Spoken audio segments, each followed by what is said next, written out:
The whole thing was a little weird. I mean, Jon failed a drug test, but it didn't count. Right? It was just one of these things. He failed the drug test. He has steroids in his system. And they worded it in a very interesting way, which was this.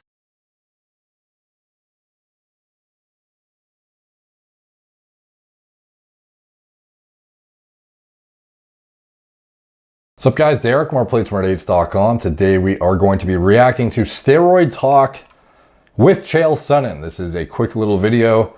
I haven't watched it yet, but expectedly a lot of people sent it to me and said I should check it out. I'm going to look at the comment section for the first time, see if there's anything. Uncle Chael talks to Uncle Chael. What a treat. Chael, you can't get a six-pack without steroids. Sonnen. Okay, there's not a whole lot of... I'll watch the video and get back to the comment section later. So, anyways, let's see who he's talking to, and I'll give my kind of feedback as he goes here. I mean, that's the other part of the Russian system. I told you they like to get you into gymnastics, but then you turn 15, they put you on a cycle. If they've identified you as what they believe can be the top talent in the country, they will juice you as a kid. They juice their cadets, they juice the juniors, they juice the universities, they juice the seniors. In all those sports. I mean, those guys, there is enhancement to the highest levels. So many people are trying to hire the Russian coaches in all sorts of sports, from gymnastics to wrestling. Oh, but the Russians, I always say the Russians aren't any better than us. That's not true. Oh, yes, they are. Just look at the medal count. The Russians are on steroids. They're not doing, I used to tell people this all the time. I went to the World Championships, my first time, I have to wrestle the Russians. And I told I said, these guys are not better. Well, yes, they win so many. They're juiced up. They don't know anything. We don't. An arm drag's an arm drag. A gut wrench is a gut wrench. It doesn't change if you're in the USSR or if you're in North America.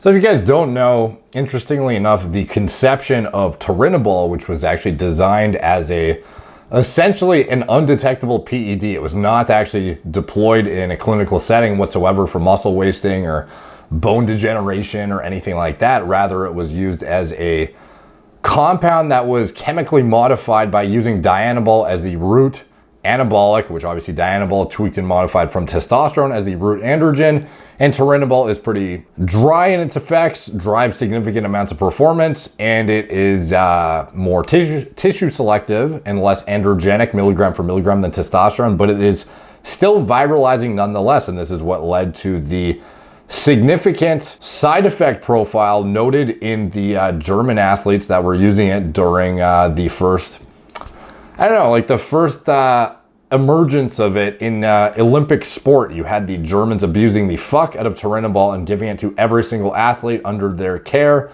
including, like Chael said, literally like teenage girls. And it was like, if you wanted to be an Olympic athlete, you literally had to take this shit and you'd have no choice. And as far as I know, they would just say it's like vitamins and shit. They wouldn't even let them know what it is.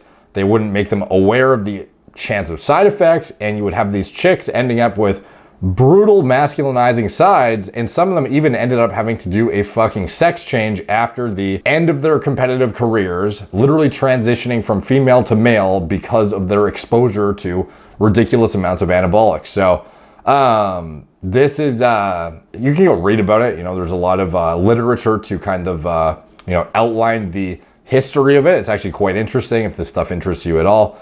But yes, this stuff was abused the fuck out of by Olympic doping practices and whatnot.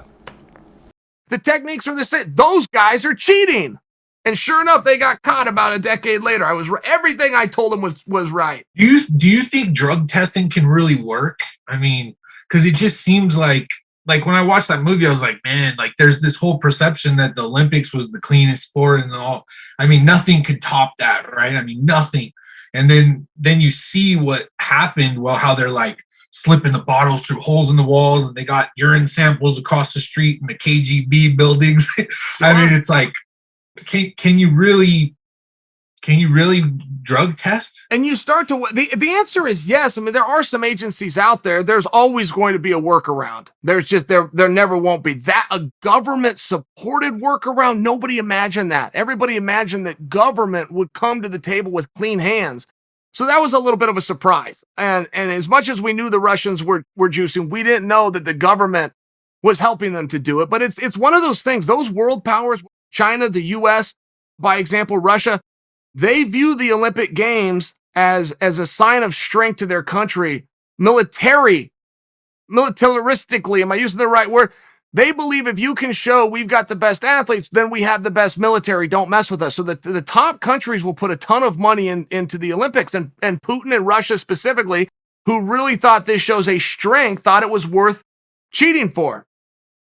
Yeah, you have to understand too, it doesn't just come down to, like, there's the pharmacology aspect of it and having, you know, a team in your camp that understands drug testing procedures and understands how to skirt around them. But in addition to that, there's a whole logistical components in the background too. You know, the countries in question, how unethical are they? How much swing do they have with the fucking whatever authority is doing the doping monitoring program? Like, how much fuckery can go on? You know, do you have you know, ties to the, I don't know, whoever's the governing party politically in your country? Are you able to identify testing agents as they come through the border to come randomly test you? Like, there's so much shit that goes on in the back end that is hard to kind of wrap your head around if it's legitimate or not, because there's so many countries that can do whatever the fuck they want, potentially, depending on the context, the resources, the athlete, how much vested interest, you know, the political parties might have in that athlete's success, stuff like that. And that's above and beyond the actual fucking stuff you're doing to cheat component of it. So definitely a lot of areas that are never going to be, you know, tied up. There's always going to be loose ends, unfortunately. That's what happened. Yeah. It's interesting too, because like, even I think it was that movie where they said like it influences their whole entire everything they do. Sure. How they do in the sports. But Scott, there's a level of ridiculousness. Like, there's somebody out there called WADA, the World Anti-Doping Agency, that sets the rules, and then guys like USAD or somebody else that's trying to get their hand out can go in and do some of the testing. Of course, it's in exchange for a check. They act like they're crusaders. It's a business, but okay, we understand. But who the F is WADA? I mean, the World Anti-Doping Agency is going to tell us what to do. Oh, let me ask you a real simple question. What city are they located in? In fact, let me make it a little easier. What state are they located in? In fact, I'll make it even easier. What country are they located in? You want to know who knows the answer to that? Nobody. Nobody even knows who these guys are. If you want to go have lunch with them, you want to get them on the telephone, there is no phone number. There is no secretary. This isn't a real organization. These guys are con men and crooks, and they go past something. They don't tell anybody. I mean, the gymnast in 2008, Chinese girl, Olympic gold medal, all-around champion. They take her medal away and ban her from competition for life because she tested positive for 1/1000th of a trace of ibuprofen that has a street name of Advil. Nobody knew Advil was banned. Nobody knows why Advil is banned. And this little girl gets her dreams taken away. They go, well, the rules are the rules. And I actually agree with you on that. The rules are the rules. If you're not going to enforce them, we shouldn't have them. At the same time, why are we letting these knuckleheads make the rules? Why would you possibly have Advil banned? And why would you tell somebody they couldn't take an anti-inflammatory? You don't think that an athlete whose body doesn't have the right to take something to make themselves feel better? And some guys are saying no and go, wait a second, the world doesn't belong to 18 to 25-year-olds. Not according to science. There's ways to make people better. That's a positive term, and we should embrace it. And just because you choose a sport doesn't mean you should have to choose sport over health. You should be able to work with a doctor like anybody else and try to feel better. You don't have to just quit something. I just don't agree with that. I also know that there's a balance, and I realize what I just said creates for a very slippery slope. Yeah, so obviously there's a huge difference between taking ibuprofen and taking Turinabol, you know? So it's up for interpretation, I guess, and it is a slippery slope, like you said. So, you know, like maybe it needs to be revisited, you know, how strict some of the, drugs are on there. Like, for example, finasteride used to be seen as a masking agent, and now it's not banned at all because it is often used for hair loss prevention and benign prostatic hyperplasia in certain individuals too, but more often than not, hair loss. And, you know, a lot of athletes, maybe they want to stop their fucking hair loss and they can't because they're competing. And then, you know, WADA had finasteride on their banned substance list. It's been eventually got taken off, which is fucking annoying for athletes who used to, who've been popped for it in the past and got, you know, penalized for it. But obviously it's not a perfect, you know, list necessarily, and it's ever evolving. But yeah, like you can't really make the comparison between like a synthetic anabolic steroid to fucking ibuprofen. obviously. It's going to take some integrity. It's going to be a lot of honor system, but there's a way to do it. And the way they're doing it right now is very problematic. The whole thing was a little weird. I mean, Jon failed a drug test, but it didn't count. That was a weird jump cut, dude. Let me go back. I was like, what did I fucking just see? There's a way to do it. And the way they're doing it right now is very problematic. The whole thing was a little weird. I mean, Jon failed a drug test, but it didn't count. It was just one of these things. He failed the drug test. He has steroids in his system. And they worded it in a very interesting way, which was this. That level, a picogram of that steroid, would that give you an advantage? The answer was no. If you word it that way, that is very true. It's not. What they're missing, and they knew this when they played this game, what they're missing, it's working its way out of your system. So if you've only got this much left, will that much give you it? No. Having that much left, yes, of course. That's why he did it. He did it he didn't take it to not help himself. Right? The whole thing was just very silly. It was very disappointing to see how that played out. Yeah, as far as the Jon Jones situation, like, it's often really owned in on the whole, Turinabol trace metabolite discussion, but in reality, the other evidence is way more damning, in my opinion. You have the deployment of SERMs. Like, what the fuck are you doing with not only just a SERM, but an aromatase inhibitor in your system concurrently? Coincidence? And then also the actual urinary excretion of testosterone. Like, why is your test level so fucking low? Why are you so suppressed? Why would your HPTA be so downregulated? Calls into question what is being put into your system. What is, providing negative feedback through androgen receptor activation? What the fuck are you putting in your body?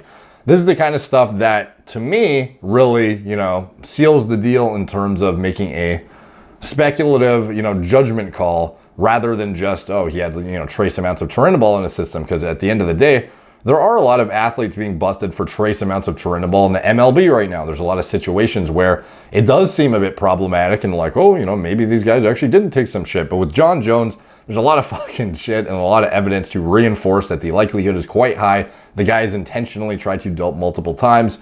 And just look at his fucking urinary excretion patterns. Like, that in itself shows how whacked out some of his stuff is. And the fact that that was overlooked so strongly is mind-boggling. Only because such an effort was made and so many things were going in the right direction. And they played like with the words on this. It was a tough thing to see. All right, so that is, not a whole lot of deep dive into, testing protocols or how to get around the test or anything like that, but still interesting nonetheless. And obviously when Chael talks, anyone in the MMA world listens, and this is, cool to hear him touch on this subject, very specifically. Let's see if there's anything else in here. Serious vascularity in Chael's neck. Usman's acne all over his body is the dead giveaway. If you guys want me to do an Usman, natty or not, let me know in the comments down below. It is fairly highly requested, and I think it might be time to get that one done. Just let me know. Helps the algorithm, and it lets me know how many of you guys want to see it when I see that in the comments down below. Okay, so anyways, just a bunch of fucking, funny comments and shit. Nothing too insightful above and beyond what he's already talked about. So anyways, let me know what you guys think in the comments down below. A little bit of direct steroid talk from Chael. Obviously very interesting to hear that, especially given he was in the trenches for so long, knows a lot of athletes in the space, and obviously knows what goes into it. So and that's kind of my 2 cents on the situation in terms of the testing practices and whatnot, and the Jon Jones situation. A little bit of a sweeping overview there. Hopefully you guys enjoyed it. Like, subscribe, check out my blog, moreplatesmoredates.com. Follow me on Instagram at moreplatesmoredates, Facebook, Snapchat, BitChute, Twitter, TikTok, Apple Podcasts. If you want to support the channel, you can check out anything I'm associated with in the video description below. My TRT clinic, it's all telemedicine from the comfort of your own home. Gorilla Mind, nootropic formulas, Gorilla Mode, pre-workout formulas that design myself from scratch, my recommended lab tests and diagnostics, and anything else I'm associated with, it's all in the video description below. Thank you guys for watching. Talk to you soon.